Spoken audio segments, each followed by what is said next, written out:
Nilsson's friend for Galloway and Chambers. Looking up from the page, Nilsson saw his friend come up the path, distorted in the gentle convexity of the little light window. He stood, and the chair crashed into the wall. The window shrieked as he opened it. "Well, butter my bread," Nilsson said with his head struck out. His friend looked up with a grin.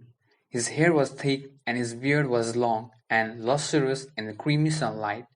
He was thin and barefoot as usual, but hair and beard formed such a magnificent mane that it made him seem bigger, thicker.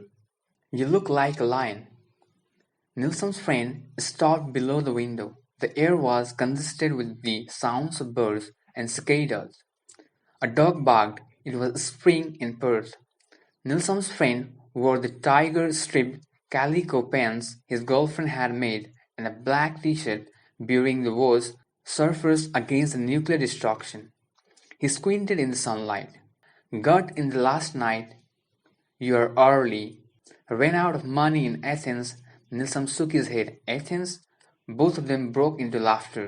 Nilsson left the window and went through the house to the front door. It was cool in here. The dark boards croaked as he went. So the old romantic is back, he thought, the perpetual adolescence. He wondered for how long. Nilsson's friend could not decide whether or not to marry. He embarked upon trips to get his head together, but a decision was never forthcoming.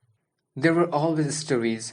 He brought back atmosphere by the suitcase, but never a solution to his dilemma. At least this time he looks well, Nilsson thought.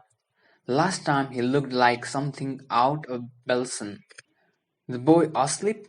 Nilsson's friend asked as they embraced at the door. "Yeah, I bet he's twice the size. He has learned to say sit. I turned 30 in a monastery. Good grief, let's get some food and go out into the sun." In the kitchen, Nilsson pulled the cork from the bottle of wine and he gave his friend a salami and a cheese with a little knife in it. 30. They set out on the back lawn which was strewn with the bright plastic toys. They ate and drank. Nilsson's friend looked hard and weary. His eyes looked good and clear. He told Nilsson stories about crazy Greek peasants living in the old church, about the lump in his girlfriend's breast they had fallen to London to have removed, about the airlessness of the English, about Greece again and taverns and the white light and the donkeys, about the surf in Spain and ecumenical monastery in France where he had arrived sick and been taken into the infirmary like a medieval pilgrim, about the icons, about the things that happened in him that he couldn't explain properly. And Nilsson listened and felt overweight, sluggish, ignorant and still a little disdainful. He was walking. He had a son to look after and a wife to consider. He didn't have time for romantic jaunts. He didn't have the money or the hide, and damn it, he didn't want to go. "I wish you were there sometimes, you and the wretch and the traitor. We'd have slowed you down," Nilsson said. He poured some more wine. It was thick and red against the livery's grass. "Well, I missed you all like the hell anyway. Greece, mate, you'd love it." "Greece? I have got most of it in this neighborhood. But the Retsina, the taverners, the light, the color of the ocean. People say, the light, the sea, well, it's the same as here." "It doesn't matter. Yeah, it's a lot like here, but it's not here." Nilsson shrugged. It always came to this. The back door opened. Nilsson's son, rumpled and squinty from sleep, toddled out into the sun and fell in his lap. "He has grown.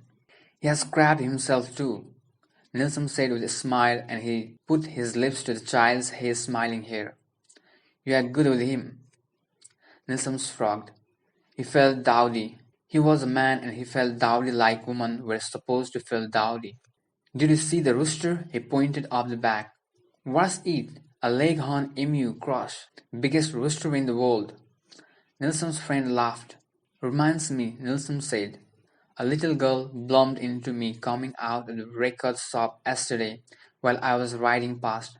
She must have been 8 or so, and she dropped her Bach record. I asked her about it. She looked at me and said, Bach was the greatest composer in the world. He was Handel. I had to write a whole blog before I could laugh without a conscience. Nearly fell off my bike. The child rolled over his lap and reached for the knife in the grass. Ta. No, not for boys. The child turned over and began to cry. I'm winding down, Nelson's friend said. Got in at 4 this morning. Go home and get some sleep, Nelson said, grappling with the child. Yeah.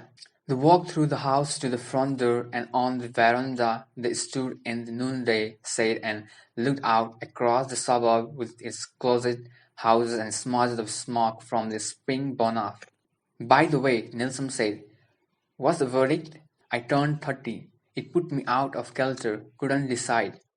Nelson smiled and his friend went down the steps. In the afternoon he sat out there as the sun ate into the shade. He watched his son climb the steps with defiant concentration as he waited for his wife to get home from work, and caught himself wondering what it was like to see the same creamy light, the same blue eye of ocean, the same sky colors somewhere else.